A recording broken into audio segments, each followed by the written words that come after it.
Hello everyone. I wanted to talk a little bit today about why we take cervical x-rays here in our office.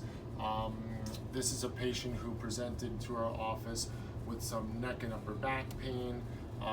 Due to her case history and due to our examination findings, we decided to take a film. We don't normally take films with everyone, but again, if it presents appropriately, we take that film. And as you can see, when we look at the spine, there are different things we look at. So this is the first cervical vertebra of your spine, called the atlas. This is the second cervical vertebra, called the axis. So what happens is that first cervical vertebra kind of pivots around that second one. Third, fourth, fifth, sixth, seventh. So those are the 7 bones of your cervical spine. And what we do is we look for size and shape of bones. We look for our normal curvature in the spine. We want to see a nice C-shaped curve in the spine. We want to make sure the bones look healthy and the bones look strong.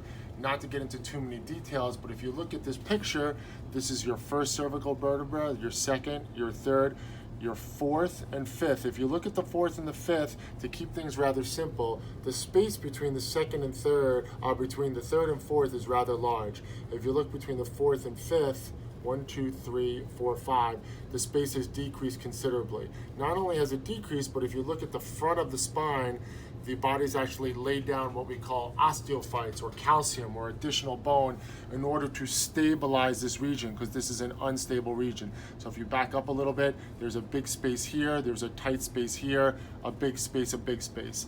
Another thing we look at in this film is that loss of cervical curve. A normal cervical curve, like this spine right here, is somewhere between 36 and 42 degrees. We use this poster in order to show people different examples of spines and different levels of degeneration.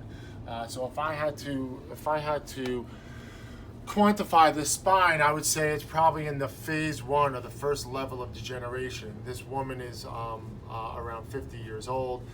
She's lost her cervical curve and her body's laid down calcium in order to stabilize an area which is unstable.